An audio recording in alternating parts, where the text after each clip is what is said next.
of here. Greetings, Your Majesty.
Your reign is over.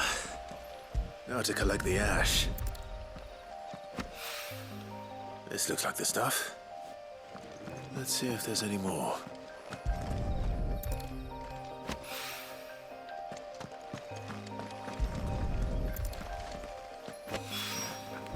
That should do it. If Hawaii needs more than this, he can fetch it himself.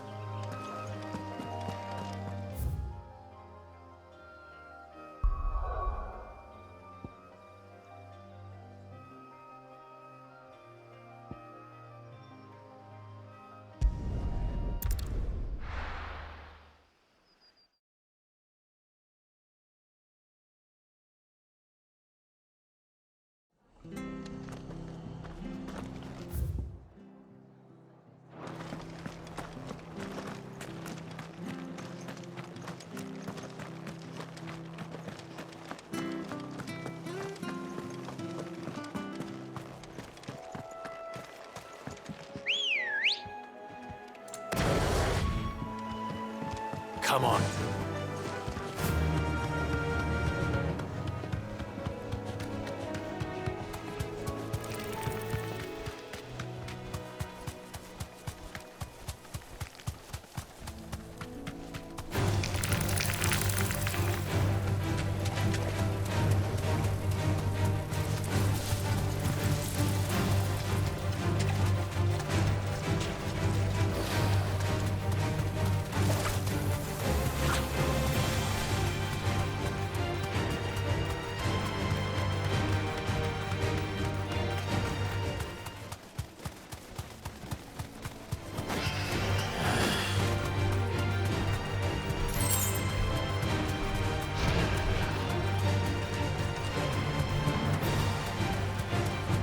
is certainly quiet. If I were a giant antelope, it would seem like just the place.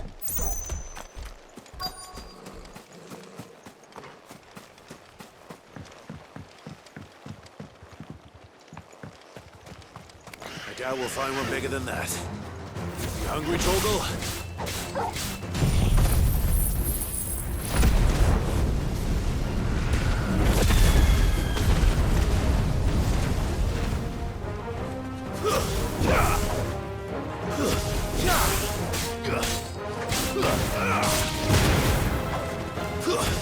Stay down!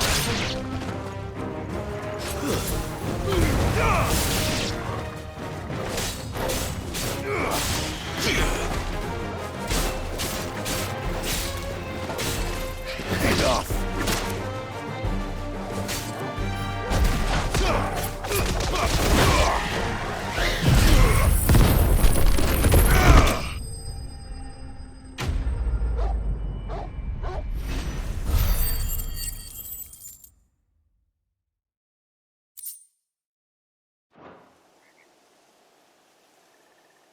Now,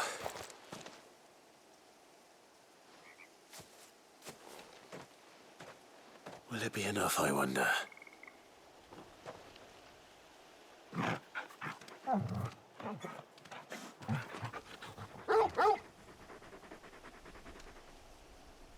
I say that answers my question, which means we owe the lawsmen our thanks. You're just a big puppy, aren't you? A very big puppy.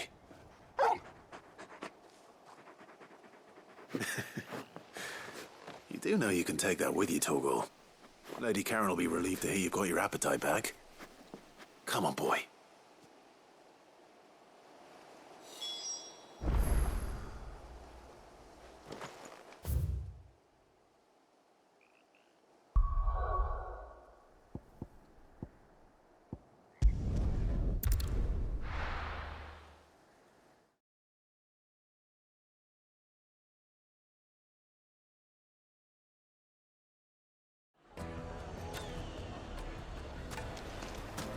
People take notice of wealthy men. Shouldn't be too hard to track down Karen's collector. Its fang is gone. The whole mother crystal gone. What are we gonna do?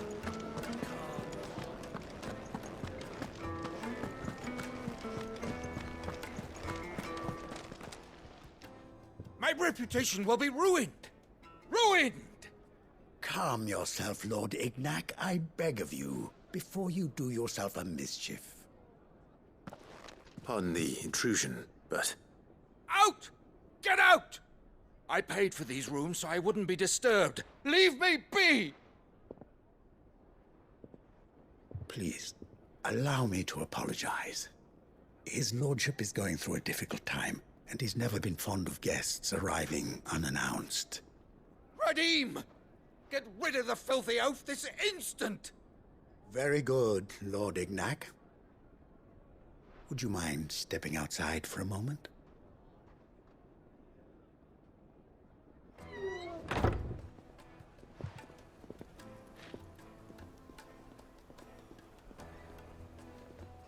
I'm sorry if I've caused you any trouble. That? Oh, no. That's just how his lordship is. Though the morning's events have left him somewhat fractious. He has been dispossessed of his luggage, you see. The thieves also made away with a considerable amount of coin. Coin the innkeeper will soon be keen to collect. I don't suppose a certain blade was among the stolen items. A single-edged sword. It was purchased from a merchant friend of mine. Ah, you know Lady Karen. Yes, I'm afraid it was. Then I'll retrieve Lord Ignac's luggage. But I have one condition. You have but to state it. You are welcome to anything that is within my power to grant. I want an audience with Lord Ignac. A few minutes should be enough. Then I'll be on my way. A condition I would be a fool to refuse. Of course, you shall have your audience. I don't suppose you saw where the thieves went. I did not, no. Though some discreet inquiries made on his lordship's behalf, mean that I know where you might find them. The bandit's bed. Every ill-gotten coin in Dalamil is said to pass through that disreputable corner of the Valcroy. And that's where I'm heading. I shall speak to Lord Ignac in your absence, and arrange for an audience upon your triumphant return. That will be very kind of you. Farewell, and best of luck.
Time to fight.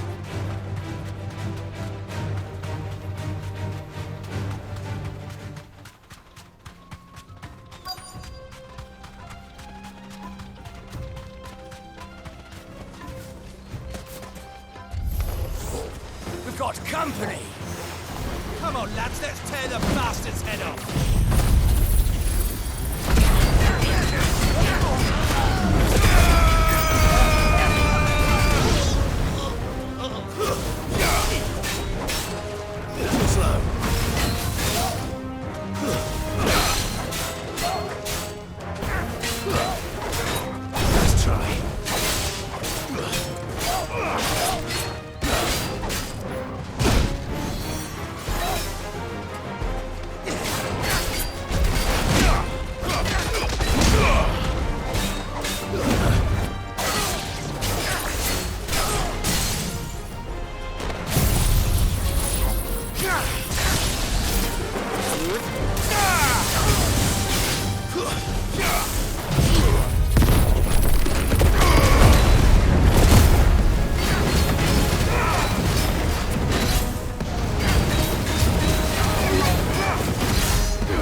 This must be Ignac's luggage. Nothing seems to be damaged. All right. Let's get it back to Dalamil.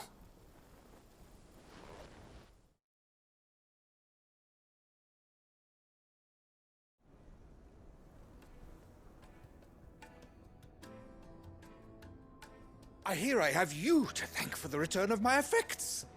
What shall I call you, my good man? Wyvern. Glad to make your acquaintance. A formidable name indeed. Well, Wyvern, I appear to be in your debt. Redeem here tells me you wished for an audience. Is that all? A few moments of your time should suffice, yes. You're a peculiar fellow, Wyvern. All right, speak. Master Wyvern was wondering if you could tell him about a certain single-edged sword you recently acquired. Oh, a true work of art, that one. Karen drove me hard on the price, but I would have sold her Radim here to get my hands on that sword. It was made in the Outer Isles, far beyond the Twins, and is used exclusively by the practitioners of a unique school of swordsmanship. They believe no combat should ever exceed a single strike, and hone their blades to such perfection that none ever does.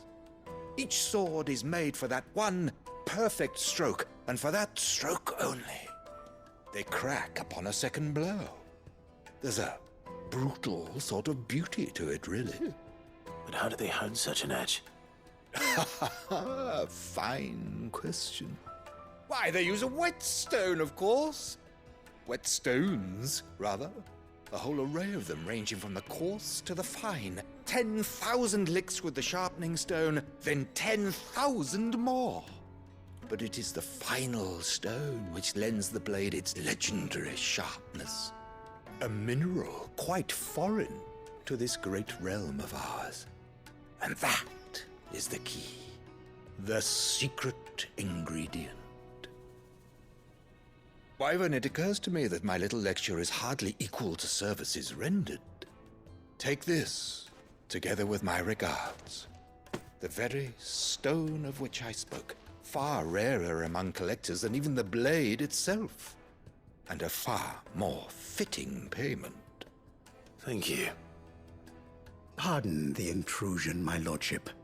However, it is long past time we prepared ourselves to depart. So it is. I am locked in bitter competition with a rival collector of curiosities.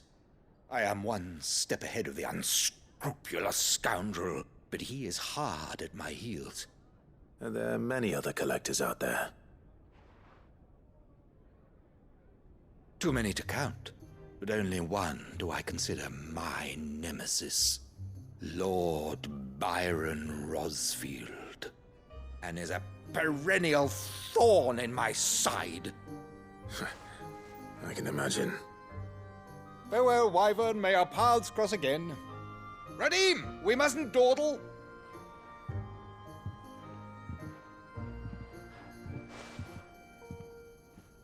I think his lordship is rather taken with you, Master Wyvern. Thank you again for your assistance. Coming, my lordship. I'll be right there.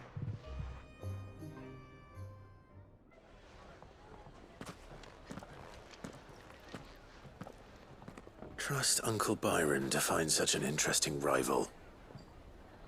Now, let's see what Blackthorn makes of this whetstone, shall we?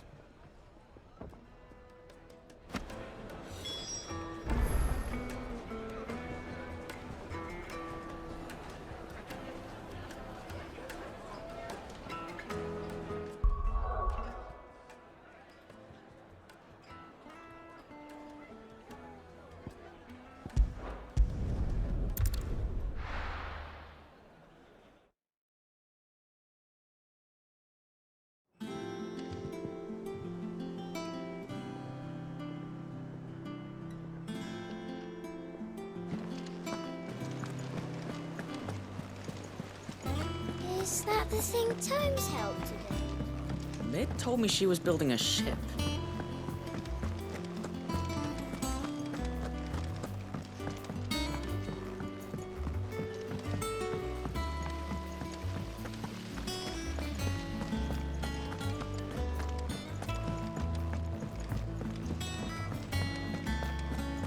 Think Mig might need some help.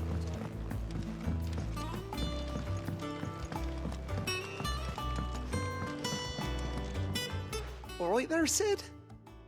How's that hunt for the bomb ash going? I have it here.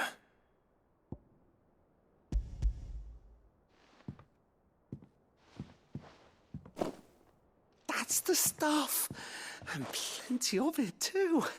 Enough to keep the Olympic bubbling away for a good old while. You're a gent, Sid. Let nothing say otherwise.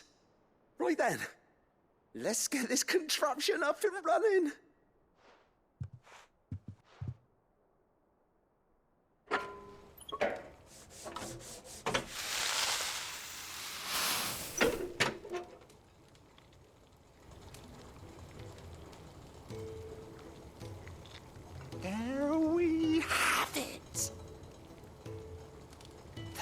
Delamon Alembic. And it works just like the chief said it would. Very impressive. Says the man who cut down a burning boulder. Speaking of which, I still haven't returned the favor. There's no need. The good it will do for the hideaway is reward enough. Don't be silly. Why don't you let me take a look at that bag of yours? The one you keep your potions in. Reckon I could work some magic on that. What kind of magic? Well, we happen to have isolated a substance in our test run of the Alembic that I reckon will make even the toughest leather supple as anything. Thought we might use it to breathe new life into old boots and the like. Save the hideaway a few gil. But I reckon if we slap a bit on your bag, it'll loosen it up enough for you to squeeze in a bottle or two more. Well, it can't hurt to try, I suppose. That's the spirit. Leave it with me. I'll only be a mo.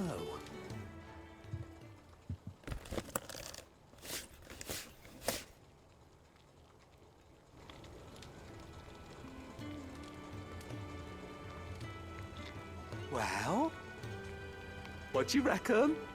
It certainly feels more flexible. Right? Told you. Thank you. I think. No. Thank you for supporting Mid and the rest of us in our endeavors. Without you, we'd never have been able to discover wonders like that stuff I rubbed on your bag. And I'm telling you, there's plenty more where that came from.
Sorry for the wait, but hopefully you'll agree it was worth it.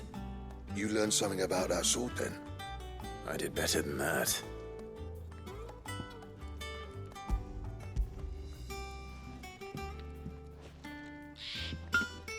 A whetstone? Yes, but not one you'll find anywhere in Valisthea.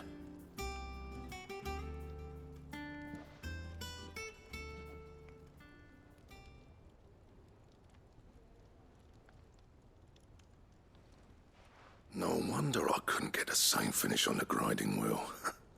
One hit and all done, eh? Might not be so bad if all you ever fought were duels. But good luck on the battlefield. Your second opponent would be your last, no matter how good you were. Even so, is there some way it could be used to give the curse breakers an edge? I think so, yeah. With this whetstone and the right kind of steel, I could probably even make a twin of the blade that rattled me. But there'd be no replacing this little rock once I worn it down to a sliver.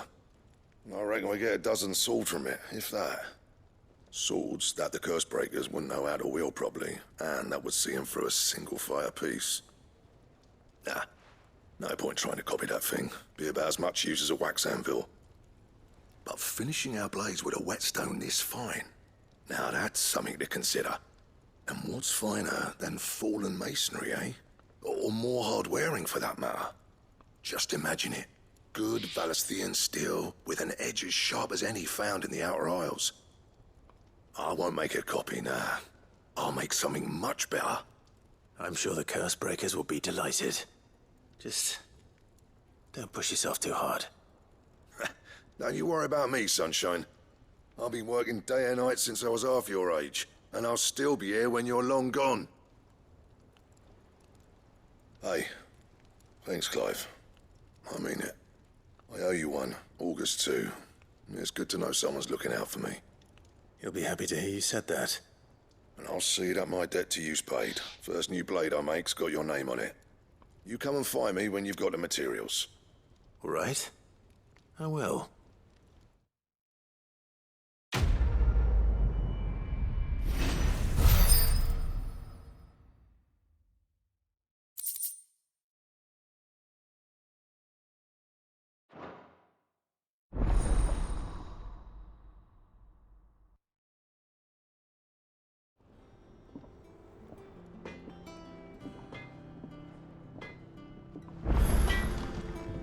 What do you need? A Sancfordian, do you?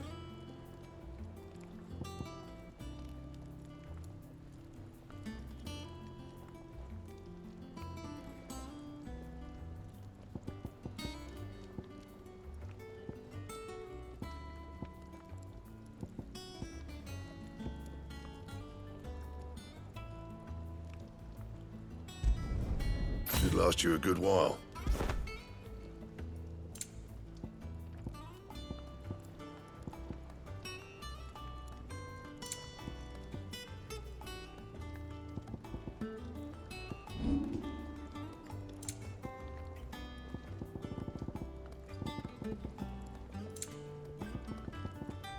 And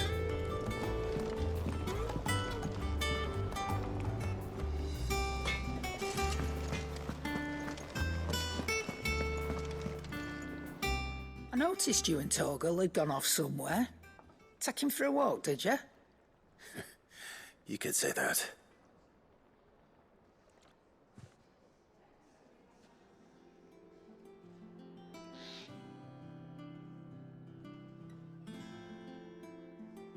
So, Molly's leftovers weren't good enough, eh? That'll teach me for treating you like you're still a pup. All right, no need to shout. Now we know what you're after, I can see about getting some in. Speaking of which, I brought one for later. Can I leave it with you?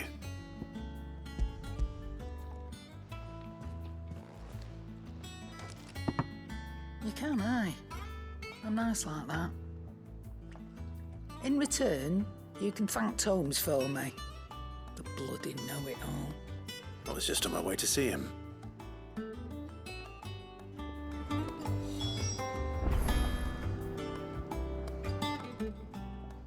And what can I do for you? Going purse weighing you down?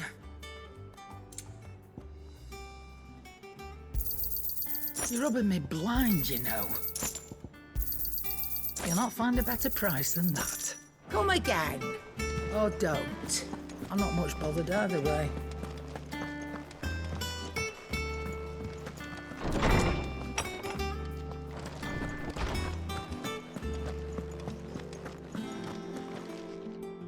Ah, Clive. Were you able to locate your quarry? We were indeed, Lawsman. You pointed us in exactly the right direction. And Torgal's been a very happy hound ever since. Very good, very good.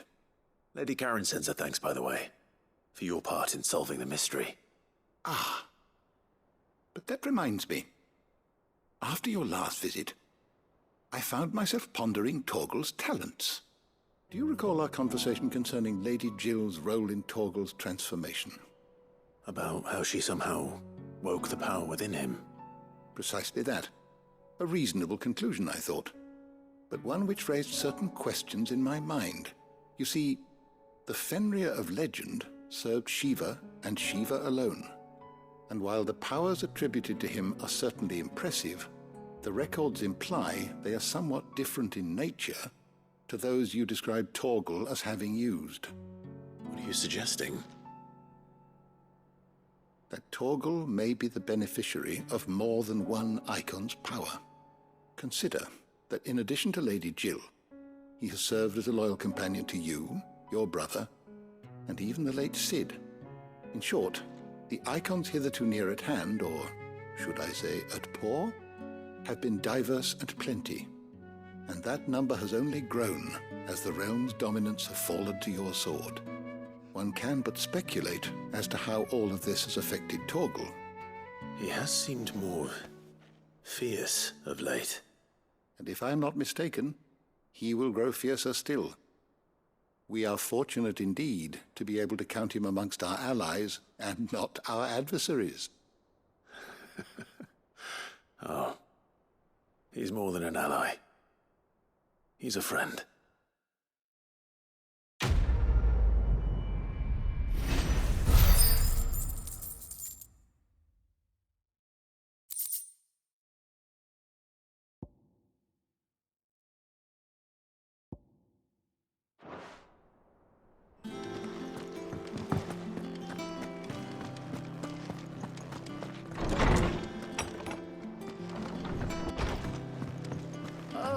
I'm never drinking again.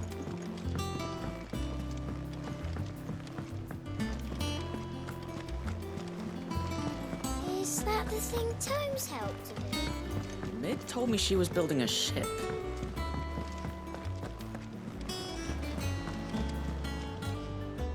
Clive, did you get my letter? That's why I'm here. Shh. Otto might be listening. Is this better? A little. Listen, I've some bad news. It turns out the Hideaway may be slightly behind in its payment to certain lenders, and it may be my fault. But I swear to the goddess, I thought I had the numbers square. Sadly, that square turned out to be more of a circle. Zero, you might say. I can straighten it out, I swear, but it's gonna take some time, and I'm gonna need help keeping it from Otto. Bit late for that, I'd say. There you are! What a surprise! So let me get this straight. You forget to pay our lenders what they're due, and instead of coming straight to me, you get Clive to come to you. And I hope he'll dig you out of the hole you've dug for yourself. Clive, the man in charge of the place you've been cheerfully trying to bankrupt. And you thought this was a cunning plan. Why? Well, who needs paying? Oh, just Martha. And the dame.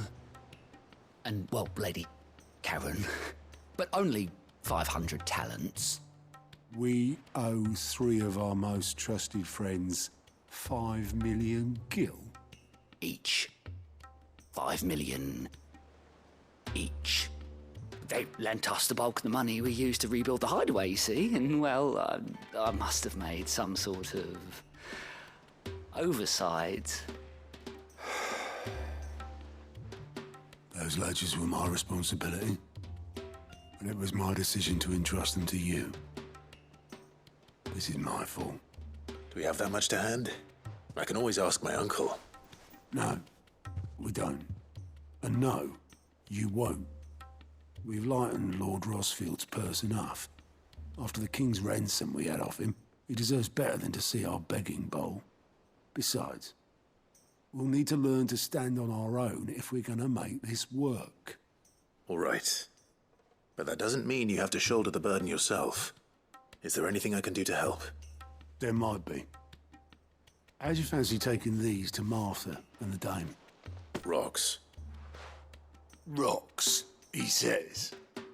Worth 1,000 talents apiece, these are. A little something Sid and I set aside for when times got lean. And I reckon 15 million in overdue debt probably qualifies. I just hope our associates' eyes are a bit more discerning than yours. I'm sure there will be. Should be me making the rounds, really. But you know how it is with this place. Orders to bark, arses to wipe, and all that. I know. Which is why I don't mind going in your place. Go. Do you know why I only gave Master Clive here 2 star rubies? Because you'd rather Lady Karen killed me. Because I'd rather Lady Karen killed you. Yes. Well, I suppose this is goodbye then. Don't worry. I'm sure Karen will understand. Really? Do you think so? No, I don't.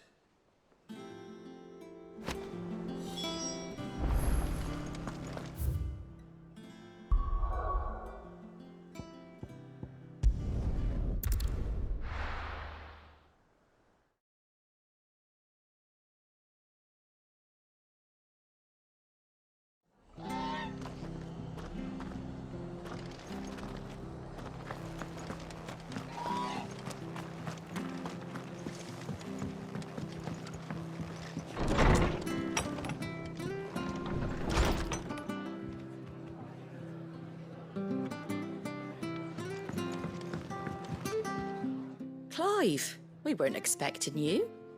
I wasn't expecting to be here, but it seems we still owe you a considerable amount of coin for your help with our rebuilding efforts. And though I doubt it's what you were expecting, we were hoping you'd take this as payment.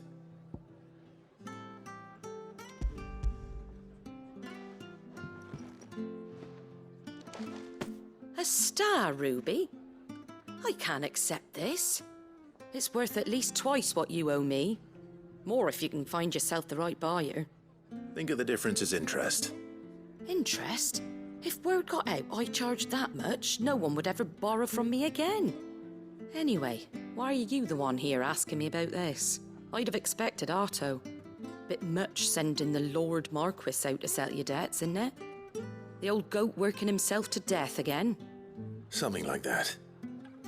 Most days I think he's the only reason the hideaway's still standing.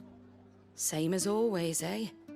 Back when the place was nothing but a twinkle in the eye of a recently retired Lord Commander, word is he was the first one Sid reached out to. Probably knew that without his strong arm and level head, the idea would never get off the ground. Sid may have been the face of the hideaway, but Otto's always been the backbone. And when Sid passed away, we were all worried that would be the end of it.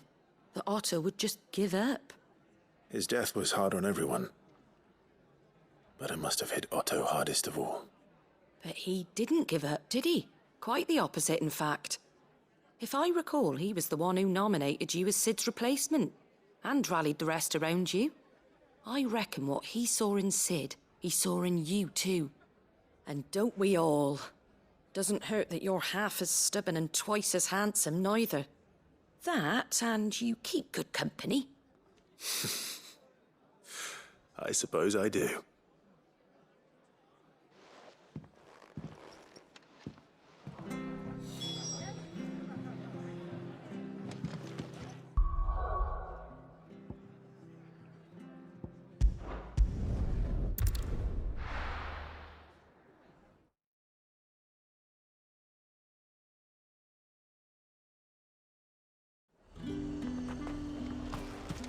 There's talk that the glass gate flooded.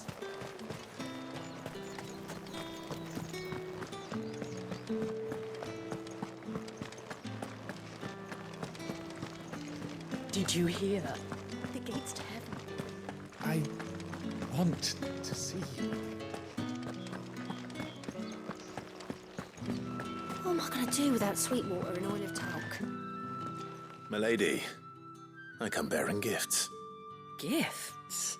Whatever is the occasion.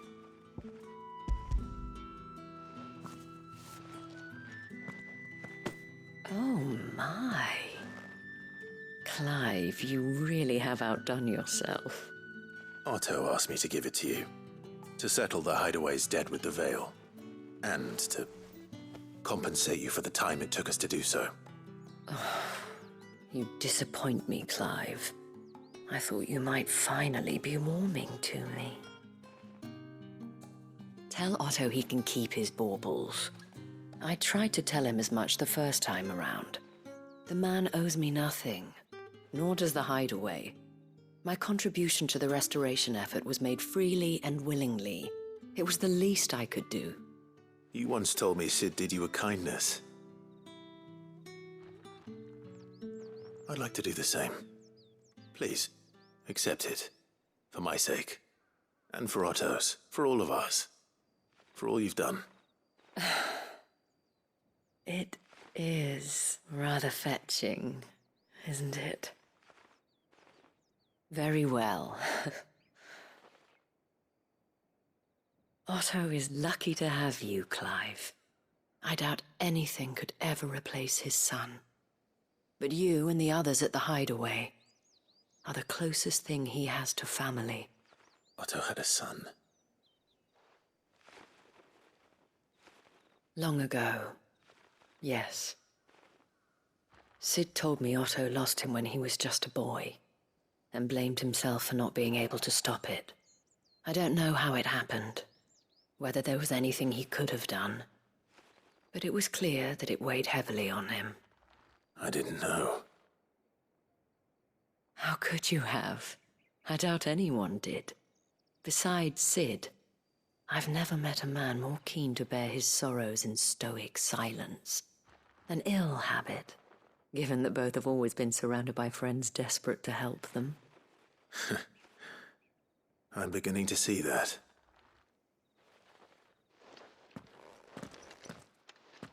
Go will want to know the stones were delivered. If he's still with us.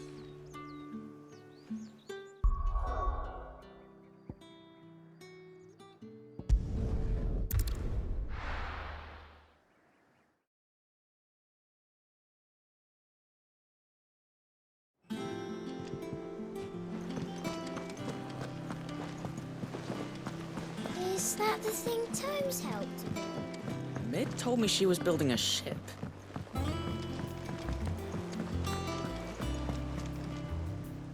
Goat. Still alive, I see. So Lady Karen accepted the ruby. Ah, about that. I tried my best, but she was just too stubborn to take it. She threw it right back in my face, in fact, and told me I could stick my stupid stone where the sun don't shine. Karen refused payment. I hope it wasn't something I said. I'm sure you were as tactful as ever. Let me see what I can do. Oh, wonderful. I hope you have better luck than I did.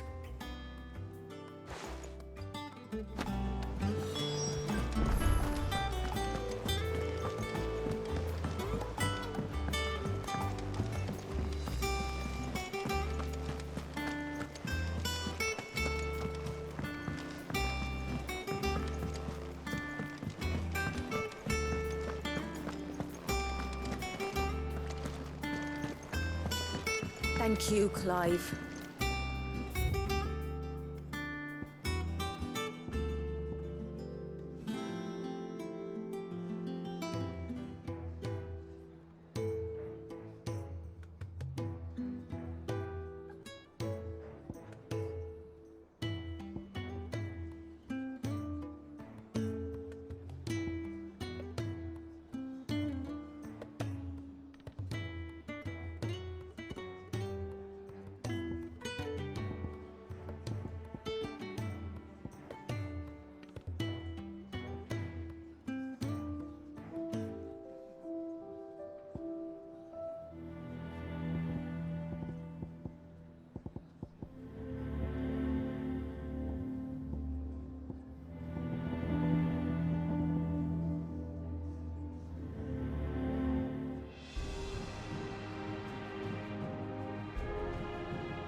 Lady Karen, Goat tells me you weren't happy with our offer.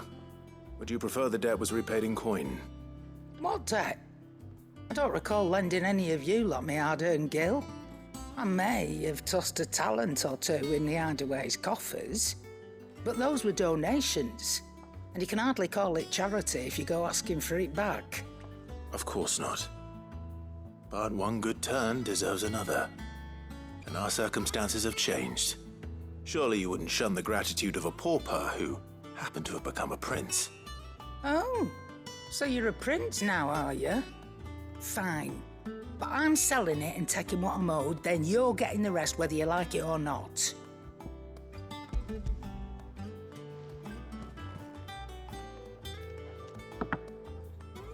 Where'd you even get this? A decent trader might nab 1,000 talents for a star ruby. A canny one, meanwhile, might claim it were nicked from the belt of Sid the Outlaw himself and ask twice as much. Might be I already have a buyer in mind. Might be you even know her. A fine continental maid whose beauty's only eclipsed by a guile in commerce. You wouldn't mind, would you? Not at all. Just be sure to tell her that it's always a pleasure doing business.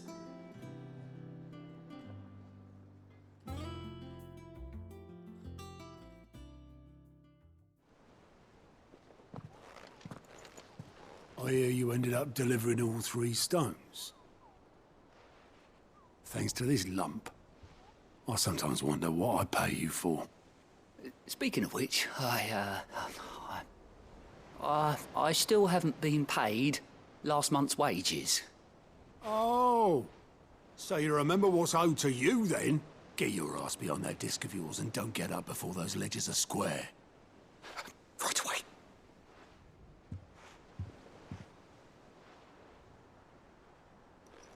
I've seen that before. Yeah. Plenty of times. It was the only goblet Sid ever used. Either out of habit, or because the filthy sod couldn't be bothered to find a clean one. I knew so little about him. Like most people. Martha and the Dame both seem to have fond memories of him. I bet they do. How long did you know Sid before he... Before he died. 20 summers, give or take. Back in the day, I was a purser on a trade ship, which is where I met him. He bought passage to... I forget where. But having nothing better to do on the long nights, we set up drinking island rum till the morning bell dragged me back to my duties. Quit my post not long after that, on account of making a fine maiden's belly fat. But me and Sid stayed close, promising we'd one day sail the seas again. That was before fate stepped in and said she was having none of it. The magic woke inside my son soon after his first name day, and there was no hiding his knack. Couldn't you and your family have... My family were the ones who summoned the constable, wanted the monster taken away. I couldn't turn my back on him, forget what I felt, and I couldn't for the life of me understand how they could. Luckily, Sid was of the same mind as me. It was him who stood beside me when all I wanted was to tear the whole world down. Him who cried for me when I had no tears left of my own. Him who swore he'd do everything he could to stop it from happening again. And he was true to his word, too. Left the Royal Army once and for all. His ranks, his ribbons, gone. Just like that. Threw away everything he had. All to right a wrong that no one else had the courage to face. I knew then I'd follow that man to the ends of the earth.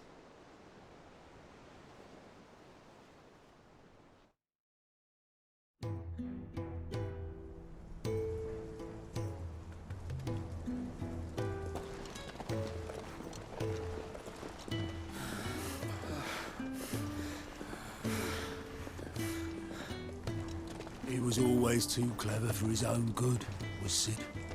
Saw the world for what it really was, while the rest of us were content to go along with the lie we were shown. And it can't have been easy, bearing that burden alone.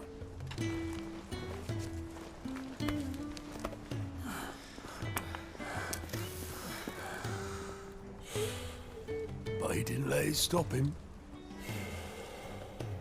He never lost faith in what he believed was right. And that gave us faith in him. Faith he'd steer us true. So I swore to myself that I'd always be right behind him, ready to catch the stubborn sod, if ever he should fall.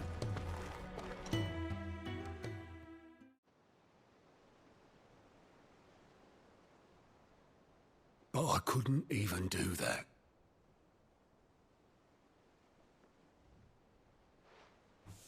Ignore me, just the ramblings of a tired old man. Leave that lot. I'll tidy it up in a bit.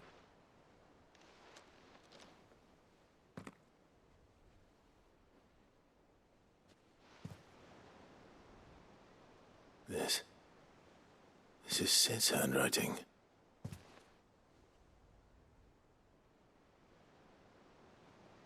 Dear Otto. I may be drunk, but I wanted you to know this place would be fucked without you. Love you, you grumpy old sod.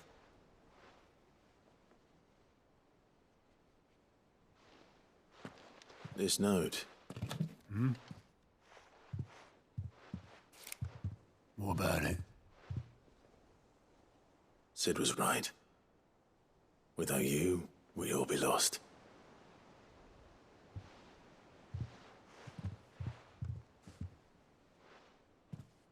He should have bloody well said so then. Just once. Before he went. But then, why would he? Him, or anyone? I'd only have told him to piss off.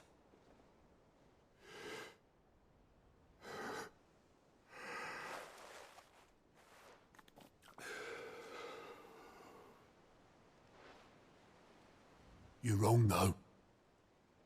Both of you. It was never just me keeping the hideaway afloat. It was all of us. I just shoved people in the right direction, and I barely seem to be able to do that anymore.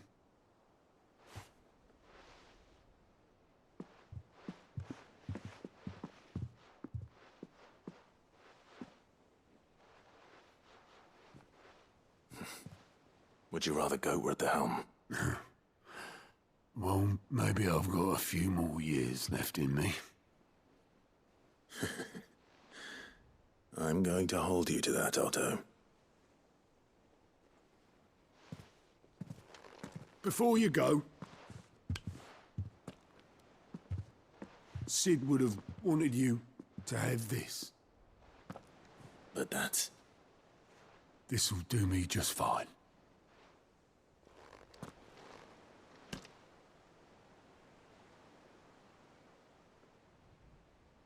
Thanks for the ray of sunshine.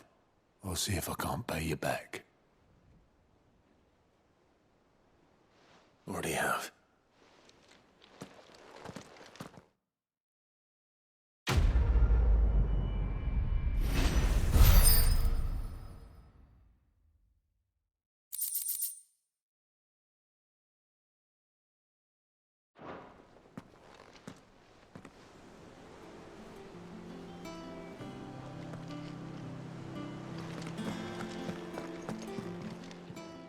Welcome to the Patron's Whisper.